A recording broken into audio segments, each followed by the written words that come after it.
Hi, my name is Jessica Setzler with Keystone Applied Behavior Analysis. Today we're going to be talking about functions of behavior and function-based interventions. A little bit about us. We're located in Pittsburgh, Pennsylvania. In Pennsylvania, ABA is covered by many commercial health plans for individuals with an autism diagnosis. Here at Keystone ABA, we provide intensive ABA therapy for young children between diagnosis and kindergarten. Children attend ABA 15 to 30 hours per week, depending on medical necessity. We work on communication skills, age-appropriate play, and socially acceptable alternatives to problem behavior. That's what we're going to be talking about today. Research supports center-based ABA over home-based services due to an increased rate of skill acquisition for clients.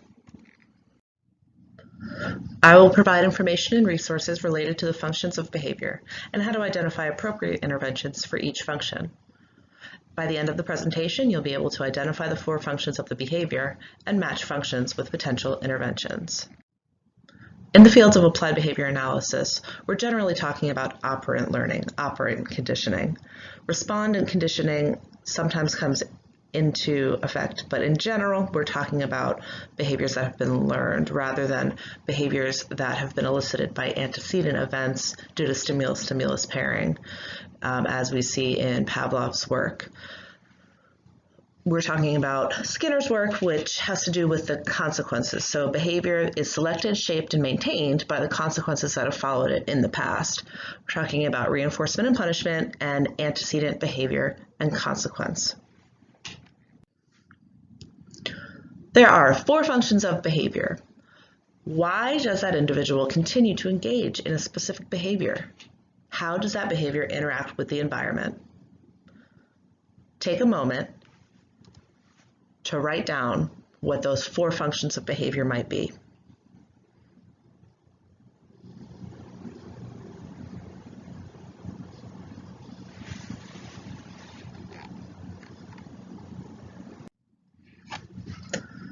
To get started, we're going to use this scenario of the preschool children lining up. Here's the scenario. Part 1. When the preschool class was lining up, Shayla bit the child in front of her. What could be the function? We know that we need to know a little more about the situation before we can figure out a function.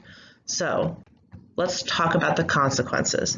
When we say consequences, we don't mean what is the staff doing or what is the parent doing to address the behavior. All we mean by the word consequences is what occurs after the behavior.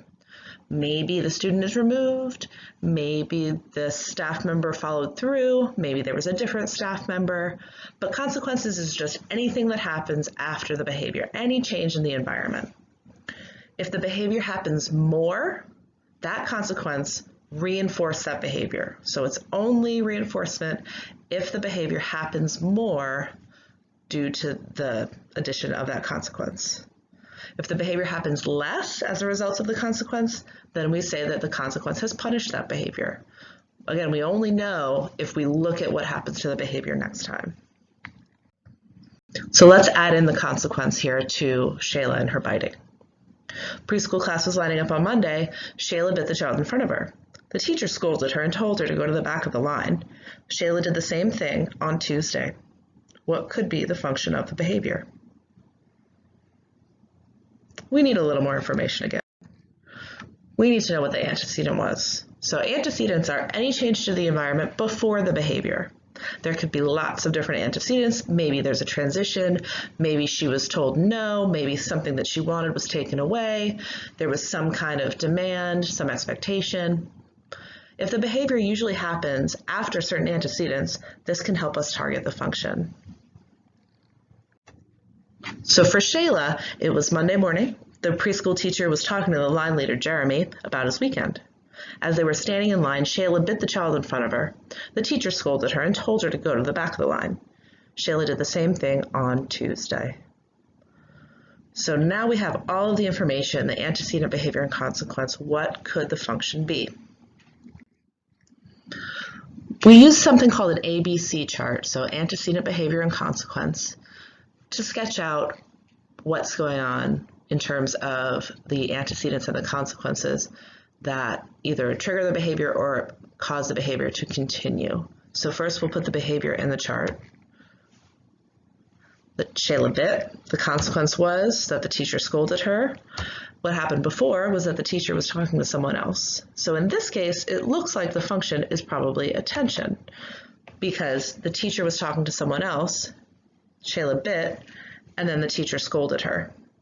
So if that scolding results in her biting again, that tells us that it could be attention. So let's say that that's exactly what happened, that we have another instance where the function was attention. This time it could be that the counselor saw Shayla bite and told her to come to the office.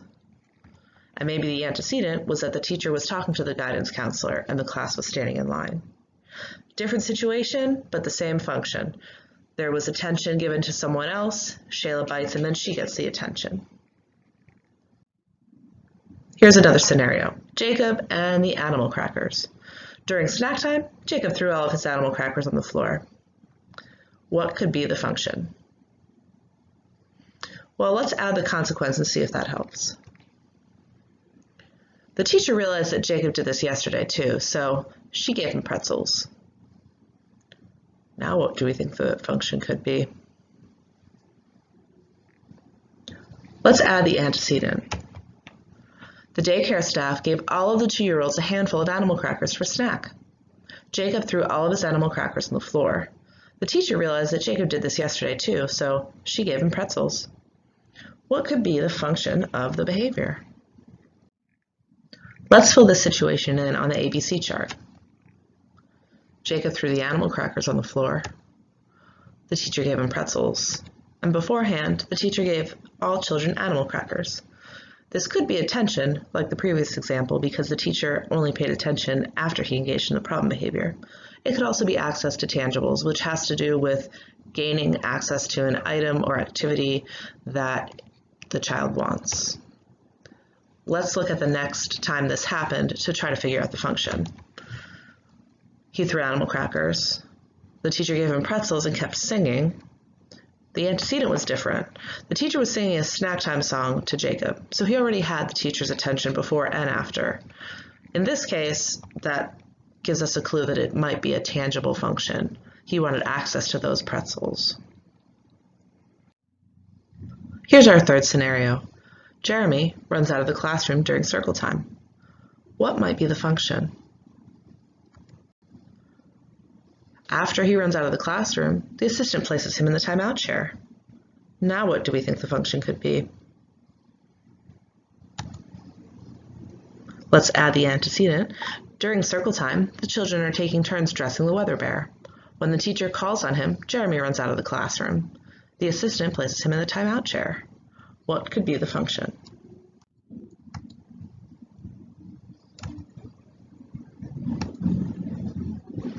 In this case, again, attention is a possibility, but also escape or avoidance. So by running out of the classroom, Jeremy did not have to dress the weather bear. So we think it could be either attention or escape. So let's look at what happens the next time he runs out of the room. The consequence was the same. It was still timeout, but in this case, Jeremy was told to put his shoes on and he ran out of the room. So he delayed or avoided that demand. So we say that the function was escape. Our fourth scenario, Mara rocks side to side when she's coloring by herself. She also rocks during circle time, while standing in line, and during free play. According to her parents, Mara rocks at home during meals and while playing by herself in her room. What could be the function of the behavior? When a behavior occurs over different antecedent conditions, different consequence conditions, and there doesn't seem to be a clear relationship between the antecedent behavior and consequence, we say that this probably has a sensory or automatic reinforcement. The behavior itself feels good. So there's no social mediation of delivering the reinforcement. The behavior itself is reinforcing. It is desirable, and that's why the behavior of rocking in this case continues to happen. So the four functions of behavior, what are they? A is for attention. T tangible. E, escape, and S is for sensory. Hopefully you got all of those. Let's check. What are the 4 functions one more time?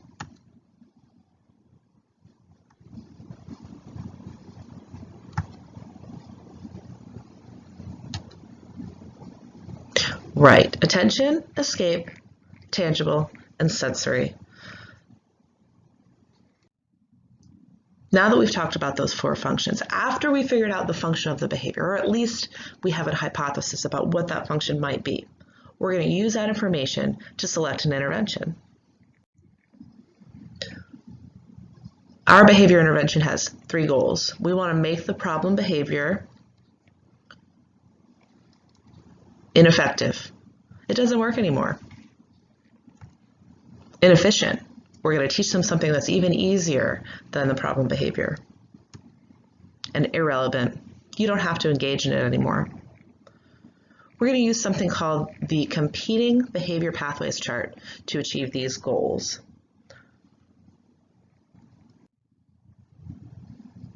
Here's a simple version of a competing behavior pathways chart. What we do is we put the summary statement from our FBA in the middle. So we're going to use Jacob.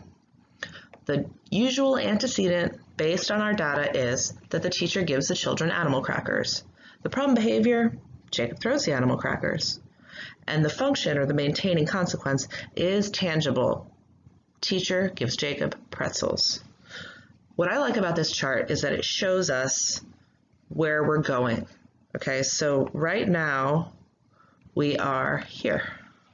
Okay, this is where we are right now. Ultimately, where we want to go is way up here on this path. So we want the desired behavior of, hey, eat the animal crackers. The natural consequence, you get to eat yummy animal crackers. That's where we want to go ultimately. But we're not there yet. Right now, we're down here on the bottom path. The teacher gives the children animal crackers. We're going to teach them a replacement behavior that serves the same function. So our long-term goal is to be up in that top path. But right now, we're going to use the same function. We're going to teach them something that still gets that tangible. So what that's going to look like could be functional communication training. We're going to talk about what that is on the next slide. So what we're looking at is a replacement behavior, in this case, a communication behavior that serves the same function. So we still want Jacob to get the pretzels, but we're going to teach him a different way to do it other than throwing the animal crackers. What is FCT? Based on the results of an FBA, children are taught a communication response that matches the function of the problem behavior. So in Jacob's case, the function was tangible. We're going to teach him a communication response that has a tangible function. The communication response can vary. It can be spoken language, sign language, assistive technology, or PECS. We teach specific requests like pretzels instead of a generalized request like more, all done, or please. Children with autism or other language delays may overgeneralize these more broad requests. So a child who requests 3 different things, if all he does is say more for those 3 things, we're never really going to know what he wants. We want to teach specifically pretzels rather than more. Functional communication training makes that problem behavior inefficient. The replacement behavior is easier than the problem behavior. We need to make sure that we're picking something that is truly easier and less effort than the problem behavior. We're also making the problem behavior irrelevant. He doesn't need to throw his animal crackers anymore because we're giving him the tools to ask for pretzels. Here's the next scenario. Shayla and biting. So we know the function is attention. We need to replace that behavior with a functional communication response that still gets her that attention. So if the teacher's talking to the guidance counselor, maybe we teach her to ask the counselor if she can go to the office. And then she's still getting that attention. She no longer has to bite because she's getting that attention. And it's the behavior of biting is inefficient because it's easier to say, can I come to the office, instead of biting another child. Jeremy running out of the room during weather bear time. So Jeremy wants to escape weather bear.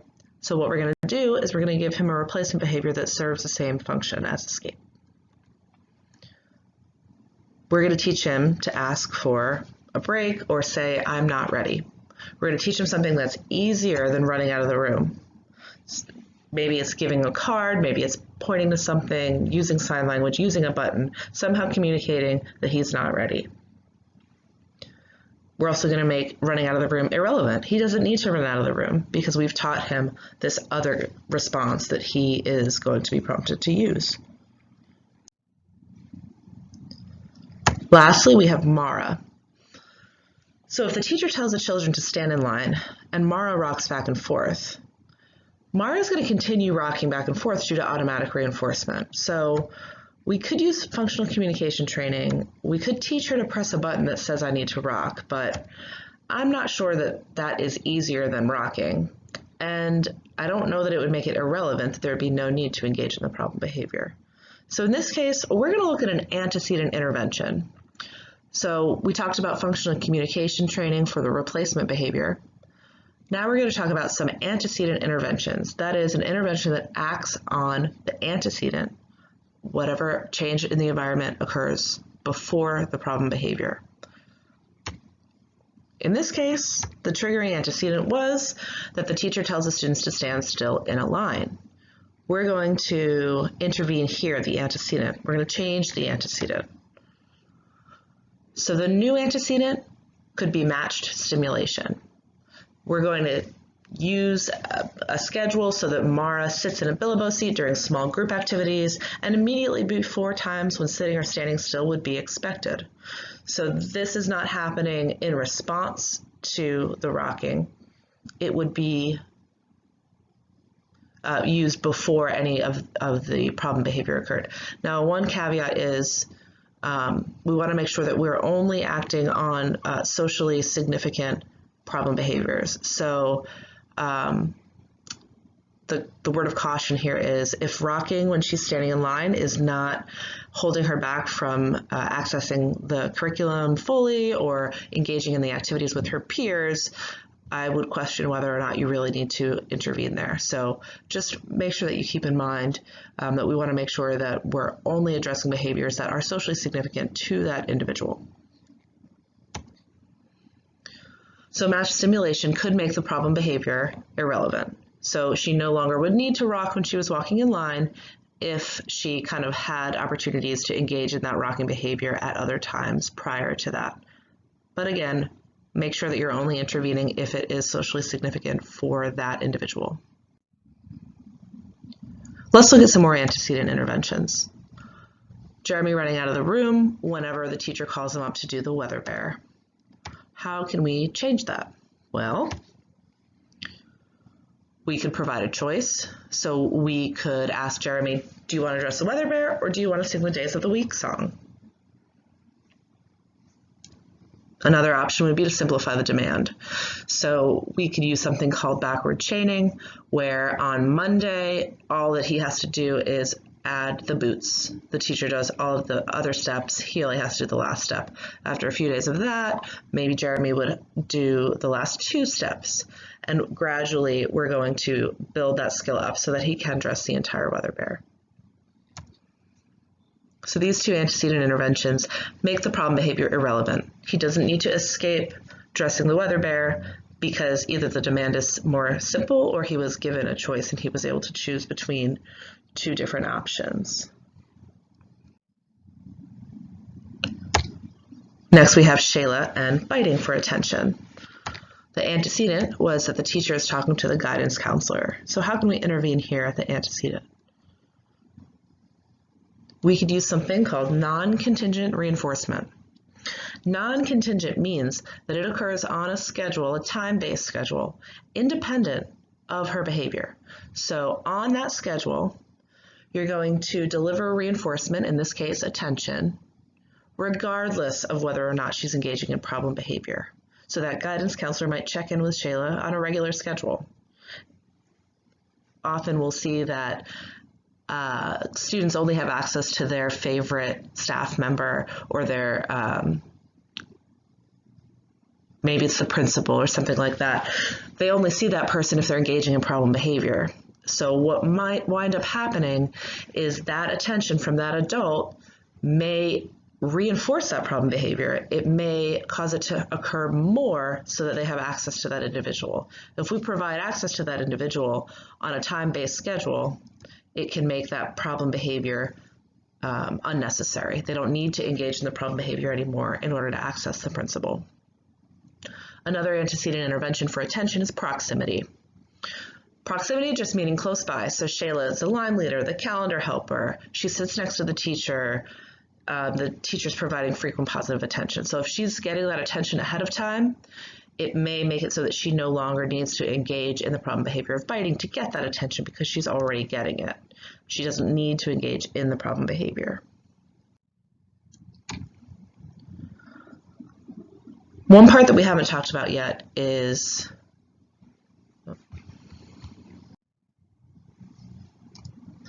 one thing we haven't talked about is what do you do if he does throw the animal crackers?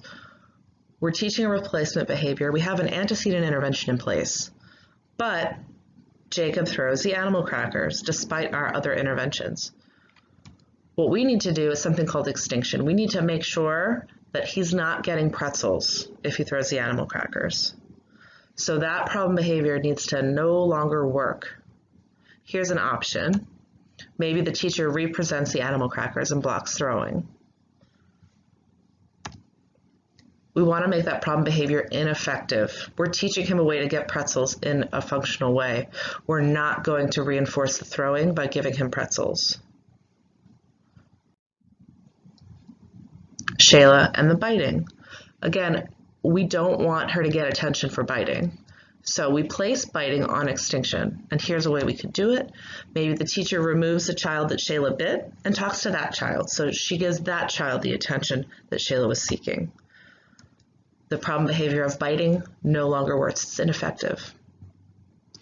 Now, we want to make sure that we're using extinction in conjunction with other behaviors that are either going to prevent it from happening at all or serve the same function. We can't really use extinction on its own. We could see increased aggression. We could see something called an extinction burst where the child may increase the problem behavior at first, kind of like when you put money in a vending machine and you press the button and it doesn't work, and then you press it over and over and over and over, because normally when you press the button on the vending machine, your Pepsi comes out, but today it isn't. That's the same as an extinction burst. So we want to be cautious with extinction and make sure that we're planning for those unwanted effects. Jeremy running out of the room. So the teacher calls Jeremy up to the front. Jeremy runs out of the room. We don't want him to avoid that demand. He may still delay the demand, but we want to make sure that we're following through. So extinction in this case may look like the teacher walks Jeremy back to the group to complete the weather bear. So that behavior of running out of the room no longer works to avoid completing the work. Let's put all this learning into action. We're going to look at these different interventions and we're going to match them up with the different functions that we could use as interventions for. So if you have a problem behavior of attention, which of these interventions could you use? We're going to go through each intervention and we will identify which functions this could work for. So the first one is non-contingent reinforcement. Non-contingent reinforcement can be used for behaviors that are attention maintained or maintained by access to tangibles. How about functional communication training? We can use FCT with any function of behavior: attention, escape, tangible, or sensory. Proximity might be an intervention that you use for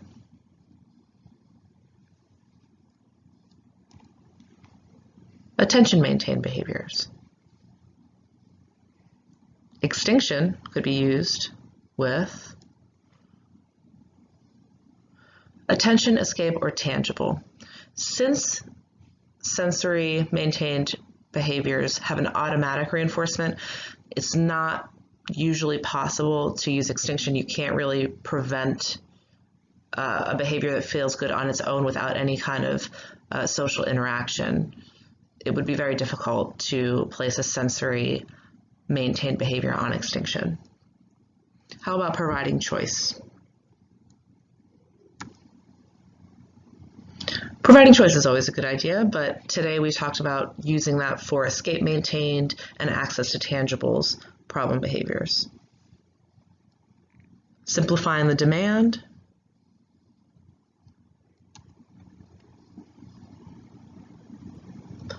That's a good idea for escape maintained behavior. If we make the demand easier, then they won't need to escape that difficult task.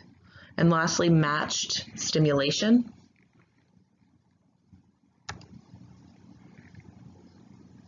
We talked about using matched stimulation for sensory or automatic reinforcement. Thanks for watching this video on the functions of behavior and function-based interventions. For more information about the top 10 reasons that children with autism deserve ABA, I encourage you to read this article from Walsh in 2011, The Top 10 Reasons Children with Autism Deserve ABA. Let's quickly walk through the clinic. Welcome, this is Keystone ABA, located in Pittsburgh, Pennsylvania. Here we have some of our natural environment teaching areas. We have something called the building room, where we have blocks and puzzles and trains. And we have something called the quiet playroom. The lights are not normally this bright. It's just all the way on for the picture. Here we have a student's individual work area and an open area where we have a table and chairs that we have snack time or lunch. Each student has their stimuli that they are working on for their individual targets. There's a dry erase board there so that the staff members can write notes to each other. The children alternate with a staff member. One is Monday, Wednesday, Friday, and one is Tuesday, Thursday, to promote generalization. So let's say a staff member hears a new request from a client. They might write it down so that the person the next day has an idea of this new thing that they may have asked for. Here's our gross motor room. This is a great place to practice peer-to-peer manding, to practice gross motor imitation, and we also use it as a reinforcer. So maybe they're using a token board and they need to earn 5 characters from Paw Patrol, and then they get to go in the gross motor room. Here we have a room where we have a small group area that one staff can sit in the middle there and work with 2 children. There's another individual workroom with 2 different tables for 2 children that might be working one-on-one with their staff member, but in the same room. We also have a restroom that we use for toilet training as well as diaper changes. Some children do work on toileting here in the clinic. That just depends on whether their individual plan addresses toileting or whether that's not a concern at this time. Thanks so much for listening. Here's my information. My name is Jessica Setzler. I'm a behavior analyst from Keystone Applied Behavior Analysis, located in Pittsburgh, Pennsylvania. I hope you follow us on Facebook and have a great day. Thanks.